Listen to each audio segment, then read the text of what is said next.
अस्सलाम वालेकुम dear student, welcome to my YouTube channel. Dear student, आज हम क्लास 10 के एक्सरसाइज 1.1 में क्वेश्चन नंबर 5 और क्वेश्चन नंबर 6 को सॉल्व करने जा रहे हैं। क्वेश्चन नंबर 5 में हमसे क्या कहा गया है कि the equation y + 13 × y + a has no linear term, find the value of a। हमें एक एक्सप्रेशन या इक्वेशन दिया गया है और हमसे कहा गया है कि इसमें कोई भी लीनियर टर्म नहीं है, तो फिर a की वैल्यू को फाइंड करो। अब यहाँ पर लीनियर टर्म का मतलब क्या होता है, जैसा कि हम क्वाड्रेटिक इक्वेशन में जानते हैं कि ये क्या है। फॉर एग्जांपल, ये एक क्वाड्रेटिक इक्वेशन है ax² + bx + c = 0। एक क्वाड्रेटिक इक्वेशन है। अब इस क्वाड्रेटिक इक्वेशन में लीनियर टर्म कौन सा है? ये वाला। ये bx क्या है? ये लीनियर टर्म है। ये लीनियर टर्म क्यों है? क्योंकि इसमें वेरिएबल का डिग्री 1 है। वेरिएबल का डिग्री 1 है, तो इसलिए यहाँ पर इसको मैं लीनियर टर्म कहता हूँ और ये लीनियर ने मतलब ये लीनियर है। तो अब यहाँ पर क्या कहा गया है कि इस एक्सप्रेशन में लीनियर टर्म नहीं है, मीन ये bx वाला टर्म नहीं है। तो अब इसको चेक करते हैं कि और टर्म कौन से फॉर्म में आता है और फिर इसके बाद हम इस a की वैल्यू को फाइंड करेंगे। अब यहाँ पर सोल्यूशन मैं लेता हूँ। गिवन क्या है कि y + 13 × y + a, ये हमें दिया गया है। अब इसका मल्टीप्लिकेशन करते हैं इसके साथ, तो ये इस तरह आ जाएगा y × y + a + 13 × y + a, क्या जाएगा। अब यहाँ इस y को इस फैक्टर के साथ मल्टीप्लाई करो तो क्या जाएगा, y² + ay, और यहाँ पर 13 को मल्टीप्लाई करेंगे तो it will become 13y + 13a। अब ये आ गया। नेक्स्ट क्या करेंगे, y² प्लस, अब यहाँ पर ay है और यहाँ 13y है। मैं इससे y को कॉमन करूँगा तो it will become a + 13 × y बन जाएगा और यहाँ पर प्लस 13a आ जाएगा। अब यहाँ पर ये क्वाड्रेटिक फॉर्म में आ गया। ये जो एक्सप्रेशन आ गया ये कौन से फॉर्म में है? क्वाड्रेटिक फॉर्म में है। यहाँ पर y वेरिएबल का डिग्री क्या है? 2 है और यहाँ पर y है, ये ax² + bx + c उस फॉर्म में है। ये हमने क्या करना है, इसको फाइंड करना है, मतलब ये कांस्टेंट वैल्यू है। अब कंडीशन पर आते हैं। कंडीशन में हमसे क्या कहा है कि इस एक्सप्रेशन का कोई भी लीनियर टर्म नहीं है। मतलब अब ये जो एक्सप्रेशन आ गया इसमें लीनियर टर्म नहीं है, ये bx वाला टर्म नहीं है। तो जब ये नहीं है तो ये कैसे पॉसिबल है? यहाँ पर तो है, तो मतलब ये तब पॉसिबल है according to condition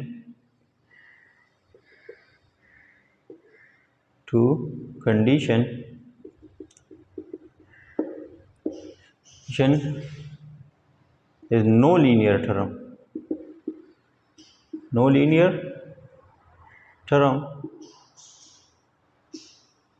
so this is only possible if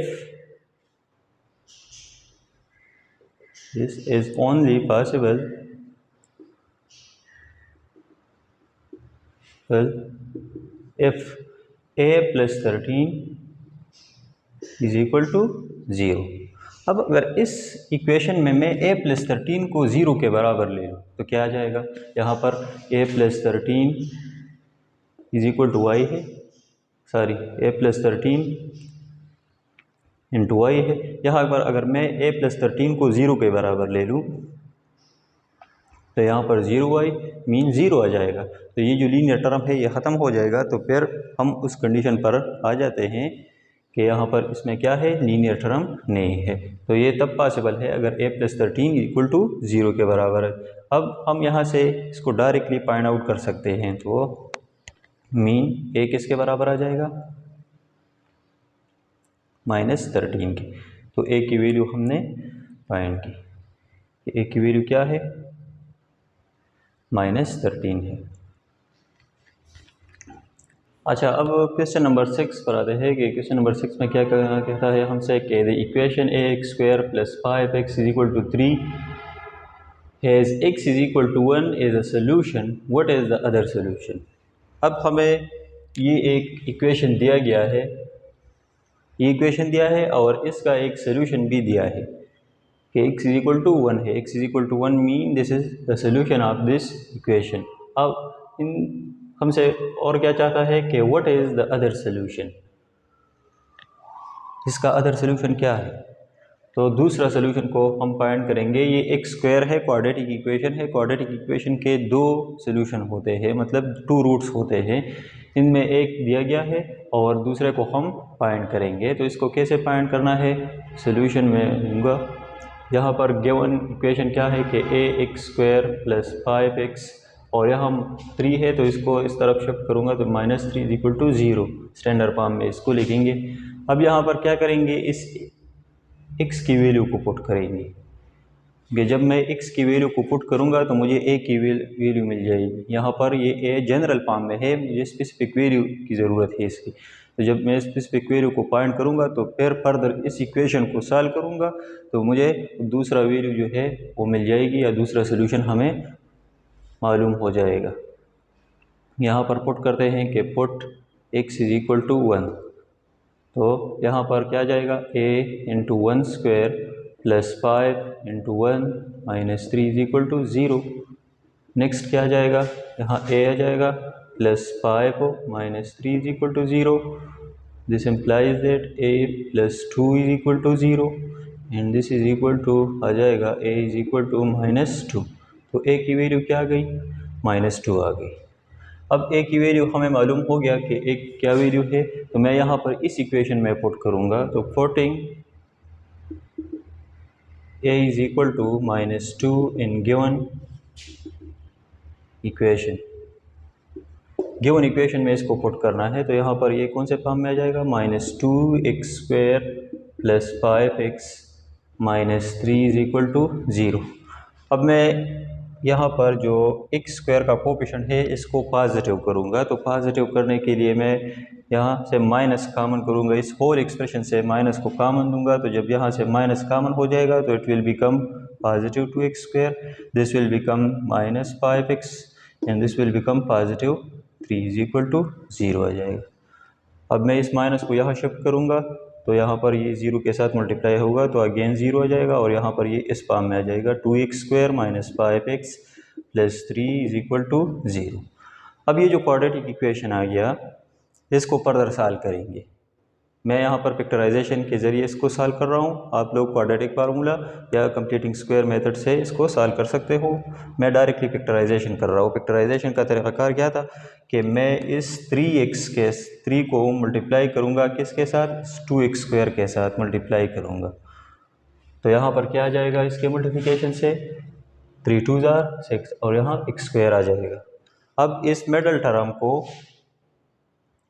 -5x को 2a से टर्म में स्प्लिट अप करना है कि जिसके एडिशन या सब्ट्रैक्शन से क्या आ जाए, वापस ये -5x आ जाए, लेकिन मल्टीप्लिकेशन से क्या आ जाए, 6x स्क्वायर आ जाए। अब वो टर्म कौन कौन से है, अगर मैं क्या लूँ, -2x और -3x ले लूँ तो क्लियरली हम यहाँ देख सकते हैं कि -2x और -3x के एडिशन से हमें -5x मिल रहा है और इसके मल्टीप्लिकेशन से -2x मल्टीप्लाई -3x, इसके मल्टीप्लिकेशन से हमें क्या मिल रहा है, पॉजिटिव 6x स्क्वायर मिल रहा है। तो मतलब दोनों फॉर्म हम डिराइव कर सकते हैं इससे। तो मीन इसको मैं इन 2x -2x और -3x के फॉर्म में स्प्लिट अप करूँगा। तो अब इसको कैसे स्प्लिट अप करेंगे, यहाँ मैं लिखूँगा कि 2x square -2x -3x plus 3 is equal to 0। Next ये कौन से फॉर्म में आ जाएगा, यहाँ पर ग्रुपिंग करेंगे तो 2x स्क्वायर -2x आ जाएगा और यहाँ पर plus -3x plus 3 equal to 0। अब ये आ गया। नेक्स्ट क्या करेंगे, यहाँ पर इस वेक्टर से 2x को कॉमन लेंगे तो यहाँ पर 2x कॉमन क्या रह जाएगा, x रह जाएगा और यहाँ पर -1 आ जाएगा। और सिमिलरली यहाँ से -3 को कॉमन करेंगे तो -3 बाहर आ जाएगा और यहाँ पर क्या रह जाएगा, x -1 रह जाएगा इक्वल टू 0। अब यहाँ पर क्या करेंगे, इस होल एक्सप्रेशन से x माइनस 1 को कॉमन करेंगे तो x माइनस 1 आ जाएगा और यहाँ पर 2x माइनस 3 आ जाएगा इक्वल टू 0। अब यहाँ पर x माइनस 1 इक्वल टू 0 और 2x माइनस 3 इक्वल टू 0 आ जाएगा। तो यहाँ पर हमें मिल रही है x की एक वैल्यू 1, ये जो ऑलरेडी हमें दिया गया था क्वेश्चन में, इसकी एक वैल्यू ओ आ गई। और यहाँ पर दूसरे वैल्यू को पॉइंट करेंगे तो 2x इज इक्वल टू, इस 3 को शिफ्ट करूँगा तो इट विल बिकम पॉजिटिव 3। अब हमें x चाहिए तो मैं दोनों साइड को 2 पर डिवाइड करूँगा तो यहाँ पर लेफ्ट साइड में x आ जाएगा और यहाँ पर 3/2 आ जाएगा। तो x की एक वैल्यू क्या आ गई 3/2 और एक 1 आ गया। तो दूसरा वैल्यू क्या है, second solution of this quadratic equation is 3/2। इस क्वाड्रेटिक इक्वेशन का सेकंड सोल्यूशन क्या है, अदर सोल्यूशन क्या है, 3/2 है। तो इसी तरह इसको आप सॉल्व कर सकते हो। यहाँ पर इसमें क्वेश्चन नंबर 7 भी है, वो मैं आप लोगों के लिए एज अ होमवर्क जो है लैपटॉप कर रहा हूँ। आप लोगों ने इसको सॉल्व करना है और इसका आंसर जो है कमेंट सेक्शन में मुझे ज़रूर बताना है। वो क्वेश्चन क्या है कि यहाँ पर दिया गया है कि x² minus 7x, x² minus 7x minus 9 is equal to 0। ये क्वाड्रेटिक इक्वेशन दिया गया है और इसके पॉजिटिव रूट्स का डिफरेंस फाइंड करना है, यानी पॉजिटिव रूट्स का डिफरेंस फाइंड करना है। मतलब हम इसको सॉल्व करेंगे, इसका जो रूट्स आएंगे तो फिर उस रूट्स का हम डिफरेंस लेंगे, इसको फाइंड आउट करना है। तो ये आप लोगों के लिए मैं छोड़ रहा हूँ, आप लोगों ने इसको सॉल्व करना है और मुझे ज़रूर बताना है कमेंट सेक्शन में इसका आंसर। तो आई होप ये आपकी समझ में आ गया होगा। अगर वीडियो अच्छी लगी हो लाइक कीजिए, शेयर कीजिए अपने दोस्तों के साथ और चैनल को सब्सक्राइब करना ना भूलिए। शुक्रिया।